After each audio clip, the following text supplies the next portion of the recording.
Jadi tanda Allah sayang kepada hambanya itu bukan karena dikabulkan doanya, bukan itu. Bisa jadi dikabulkan doanya justru karena Allah murka kepada hambanya. Namanya istidraj.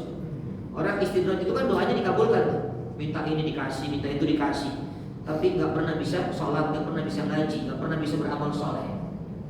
Itu namanya istidraj. Jadi yang ingin saya sampaikan adalah tentang doa ini, kita naikkan kelas kita dalam berdoa. Jadi tidak fokus lagi kepada dikabulkan atau tidaknya, tapi kita membangun kenikmatan untuk berdoa kepada Allah. Karena itulah level yang paling tinggi dalam berdoa. Artinya doa-doa kita yang sudah kita panjatkan dari tahun-tahun sebelumnya, seandainya tahun ini kok belum dikabulkan, sudah jangan bertanya kepada Allah, ya Allah kenapa belum dikabulkan. Diberikan kenikmatan berdoa di bulan Ramadan ini, itu suatu kenikmatan yang luar biasa. Terus doanya apa? Nah ini doanya apa? Doa yang dianjurkan dan diajarkan oleh Nabi di penghujung Ramadan, ibu bapak perbanyak doa meminta ampunan. Allahumma innaka afuwun karim tuhibbul afwa fa'fu anna ya karim. Ya Allah, Engkau adalah Maha memaafkan. Innaka afuwun, Engkau Maha memaafkan. Tuhibbul afwa, dan Engkau sangat suka kepada memaafkan. Subhanallah, ini sebenarnya kalau kita renungkan kalimat ini, itu menunjukkan betapa Allah itu sangat suka dengan memaafkan. Allah itu Maha Pemaaf, bukan hanya sekedar memaafkan, tapi suka dengan memaafkan. Itu Allah. Bapak Ibu, kalau ada seorang istri minta kepada suaminya, misalnya minta sesuatu, ayah tolong Ramadan ini kita umroh ya, atau belikan mama ini tas yang branded ya buat lebaran ya. Kira-kira kalau seorang suami bisa mewujudkan keinginan istrinya senang atau enggak? Bu, ibu punya keinginan enggak Ramadan lebaran ini? Sudah ditunaikan belum? Oh, belum. Soal. Ya, ibu kalau punya keinginan lalu suaminya memberikan apa yang diinginkannya, senang atau enggak? Senang. Tapi pertanyaan saya, mana yang lebih bahagia? Yang lebih bahagia seorang istri ketika mendapatkan apa yang diinginkan dari suaminya, atau seorang suami yang sudah berhasil mewujudkan keinginan istrinya? Mana lebih bahagia? Hah? Mana lebih bahagia yang mana? Subhanallah, bingung ya? Karena nggak ngerasain katanya. Yang lebih bahagia adalah pasti seorang suami yang berhasil mewujudkan keinginan istrinya. Istrinya bahagia memang, tapi suami lebih bahagia lagi.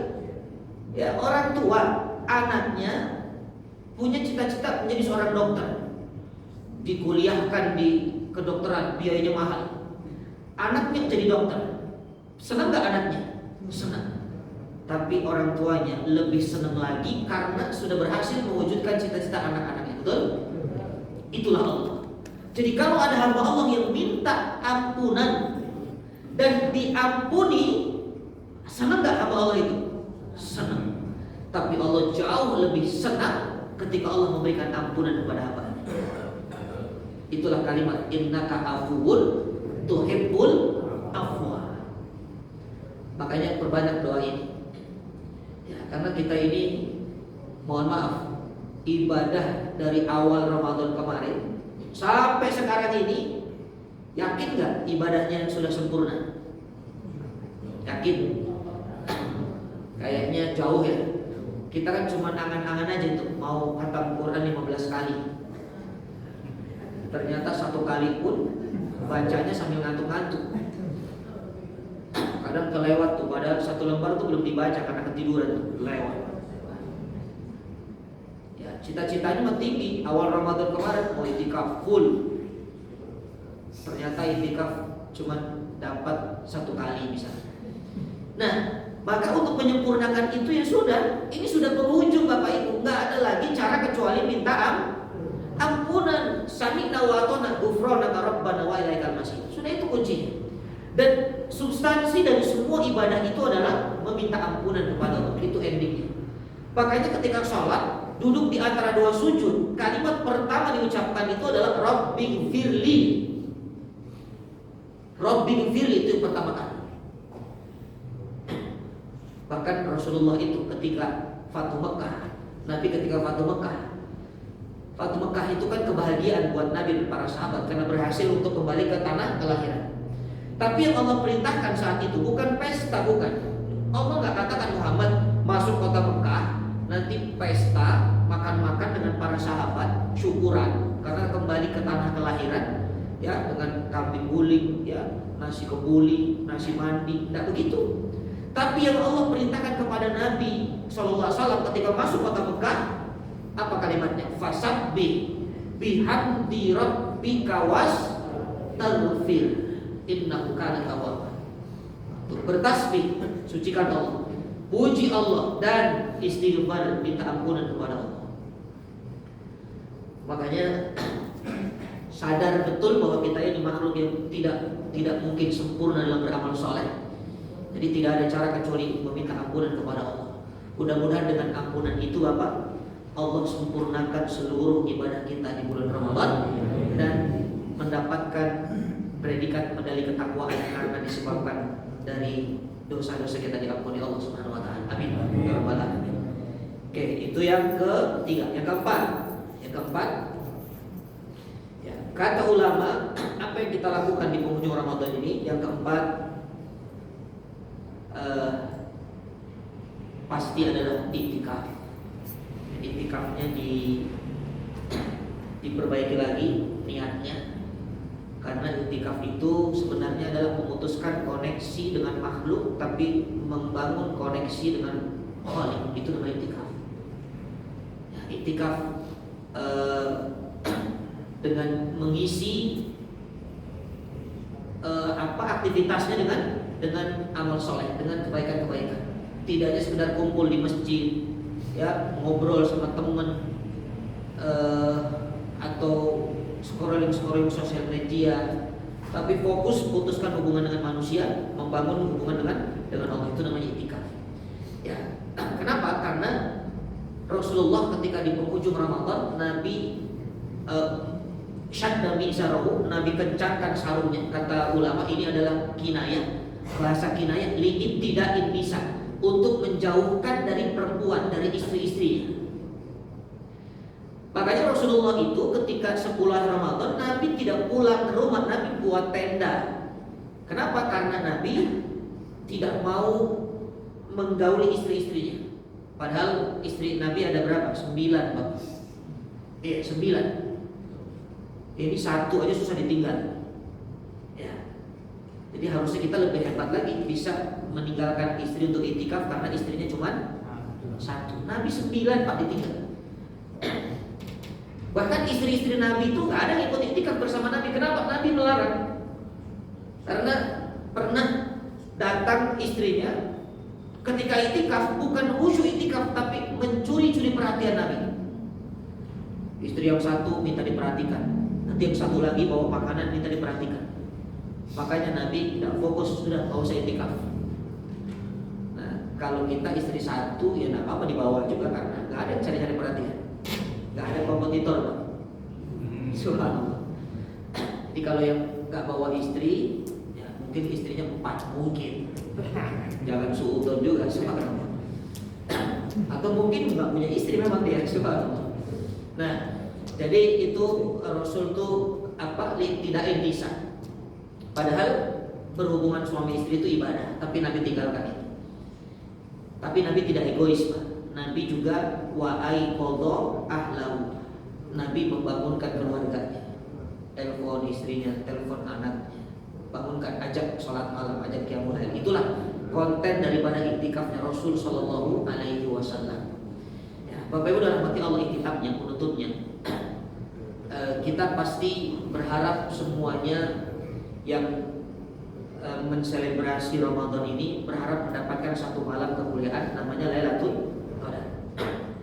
Kita pasti berharap itu. Kenapa? Karena ada ancaman dari Nabi. Ya, Nabi mengancam, man hurima khairaha faqad hurim, kata Nabi.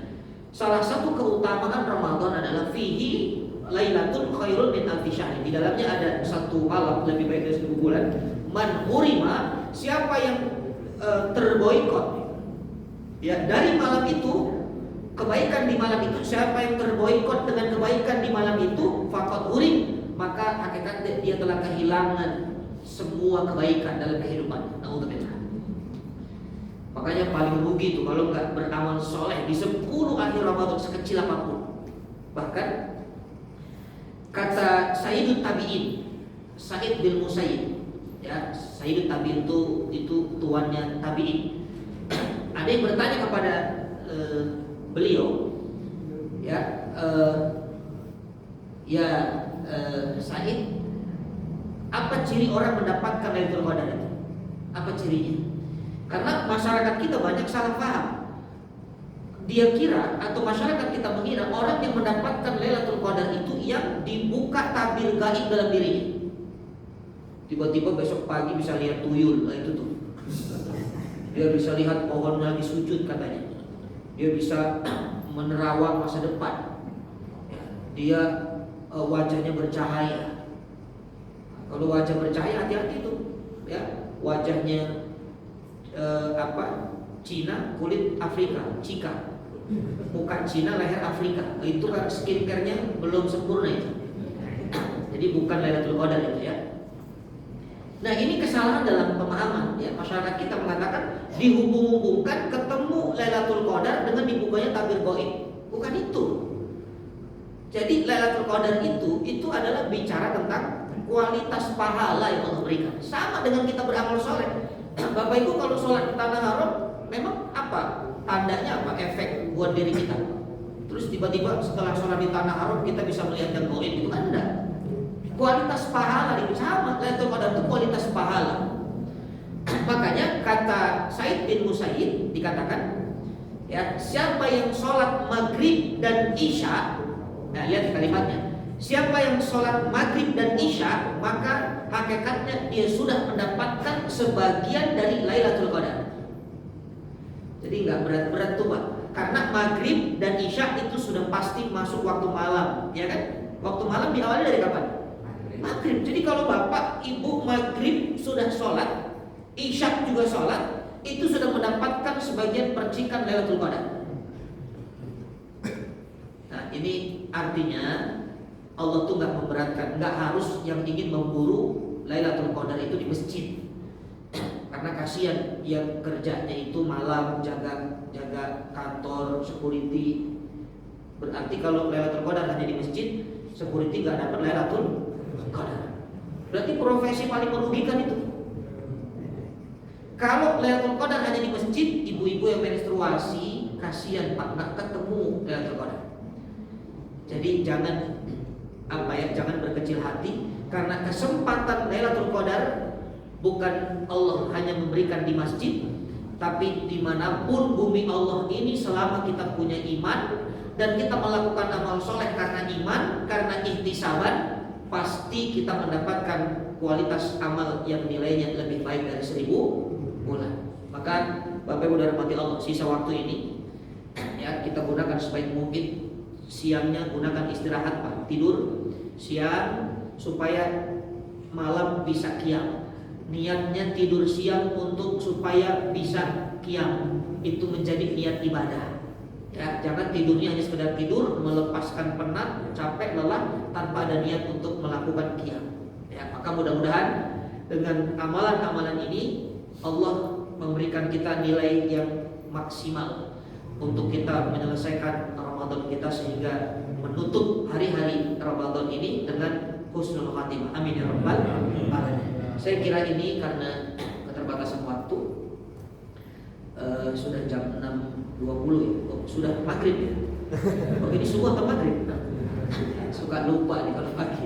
Ya, mudah-mudahan Allah jadikan kita hamba-hamba Allah yang mendapatkan predikat takwa di bulan Ramadan ini, dan semoga ini bukan Ramadan terakhir kali kita berjumpa. Amin ya rabbal alamin.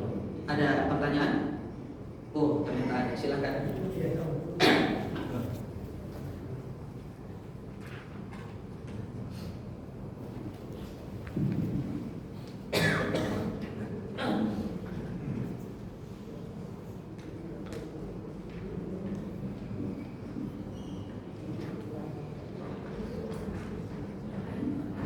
Assalamualaikum warahmatullahi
wabarakatuh. Jazakallahu khair.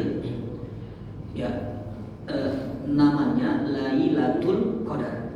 Lailatun itu bahasa Arab Ibu, artinya satu malam. Jadi dari bahasa Lailatun saja kita sudah bisa paham bahwa yang mulia itu bukan hanya sebagian malamnya, tapi satu malamnya. Nah, kapan waktu dikatakan satu malam itu? Dijelaskan dalam suratul Qadar itu. Tanazzalul malaikatu waruhu fiha bi'izni rabbihim min kulli amrin salamun hiya hatta matla'il fajar. Jadi dari waktu terbenamnya matahari, waktu maghrib sampai terbit fajar, sampai subuh. Nah, jadi yang disebut dengan Lailatul Qadar itu satu malam itu full. Malaikat turun sepanjang malam itu, terus turun, tidak berhenti. Makanya kalimatnya tanazzalul malaika, ya, turun terus, ya, berangsur-angsur turun, bahkan Jibril ikut turun.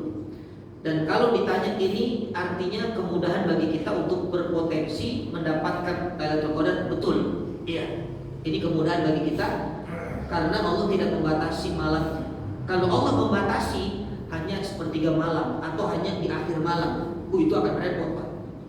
Karena ada orang yang mampu iktikaf di awal malam, ya, nanti malam dia sudah tidur karena besok harus aktivitas kantor. Atau ada orang yang dia mampu di akhir malam saja karena baru pulang kantor, istirahat dulu, tidur sebentar, baru ibadah di Jumat. Jadi semuanya itu bagian daripada Lailatul Qadar, satu malam itu.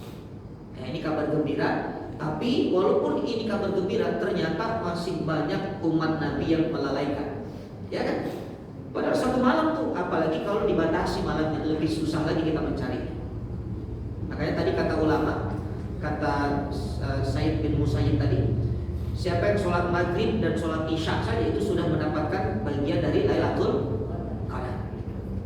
Jadi itu Ibu, jelas Ibu ya?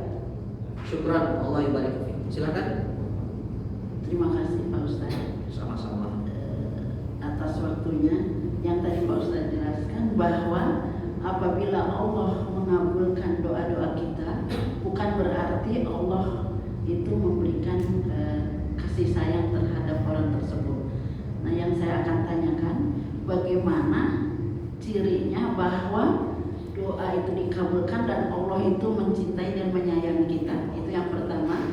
Yang kedua, tadi Bapak menjelaskan dan mengibaratkan bahwa kita itu tidak boleh mengintervensi Allah. Itu dengan tadi Bapak menjelaskan seorang ayah sangat merindukan anaknya dan juga sebagai kurir. Gitu. Nah, sedangkan di sini Allah itu apa yang umat yang makhluknya meminta, berdoa, bermunajat, itu akan dikabulkan. Dan ada juga bahwa Allah itu boleh kita pamrih terhadap Allah, tapi jangan pamrih terhadap manusia. Itu seperti apa? Mohon pencerahannya. Terima kasih. Assalamualaikum warahmatullahi wabarakatuh. Waalaikumsalam warahmatullahi wabarakatuh. Jazakallahu khair. Yang pertama, orang yang doanya dikabulkan, ya, bukan berarti Allah itu tidak sayang, tapi belum tentu, ya, kalimatnya belum tentu orang yang dikabulkan doanya itu Allah sayang. Contohnya siapa? Iblis dikabulkan doanya dan ternyata jauh dari kasih sayang Allah. Nah, terus cirinya bagaimana orang yang doanya dikabulkan dan Allah sayang kepada orang itu? Ya, cirinya mudah.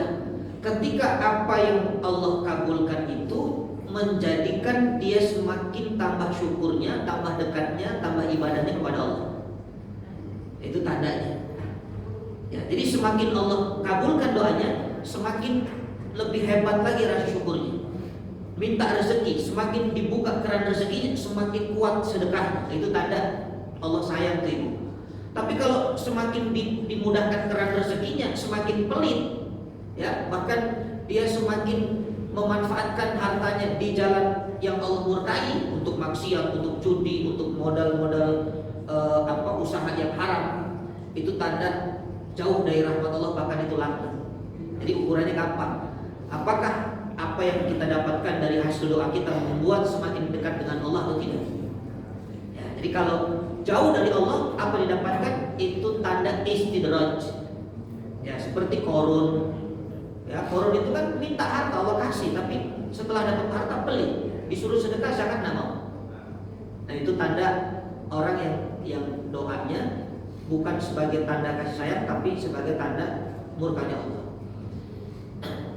Mohon maaf Pak Ustaz, Ya. apakah doa-doa itu dikabulkan? Tanya manusia lebih dekat dengan Allah itu selalu banyak ujiannya, lebih banyak lagi ujiannya. Iya, itu konsekuensi. Ahasiban nas ayyutraku ayaqulu amanna wa hum la yuftanun. Al-Ankabut ayat kedua. Apakah kalian mengira setelah berikrar kepada Allah, aku beriman, ya Allah aku beriman, lalu Allah tinggalkan tanpa diberikan ujian? Itu nggak mungkin. Ya, tapi jangan takut dengan ujian Allah, karena ujian yang datang karena sebab keimanan, bersama dengan itu Allah kasih jawaban.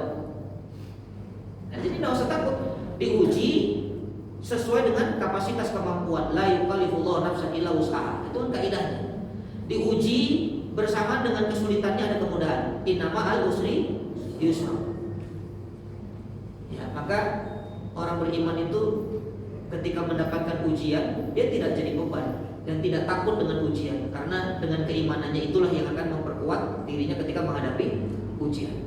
Jadi doa dikabulkan, ya, tanda Allah itu sayang. Doa membuat semakin kita dekat dengan Allah, semakin kuat ibadahnya. Ketika ada ujian keimanan, tidak membuat dia mundur, berpaling dari Allah, tapi justru semakin menikmati ujian. Nah, itu karena sebab doanya dikabulkan dan Allah sayang kepada hamba itu. Oke, pertanyaan kedua. Mohon maaf. Iya, yang kedua ya. Pertanyaan kedua. Apa tadi kedua? Saya lupa Ibu. Bapak tadi mengibaratkan bahwa Allah itu kan tidak bisa diintervensi.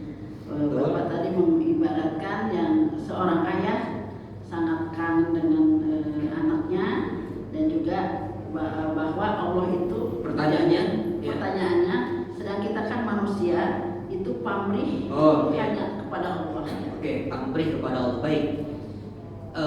Jadi doa-doa yang saya sebutkan tadi, walaupun salah kata ulama, salah membangun relasi dengan Allah, tapi tidak kemudian haram kalau kita berdoa seperti itu.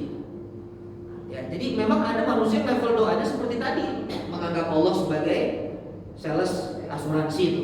Dia menukar ibadahnya dengan keinginannya. Ya Allah, saya kan sudah sholat, saya sudah sholawat, ya masa mana katanya kalau banyak sholawat ini punya rumah ini, katanya sholawat ini kalau mau dapat ini banyak sholawat ini, kalau mau ini banyak. Allah kasih. Tapi nanti di akhirat jangan nuntut lagi pahala.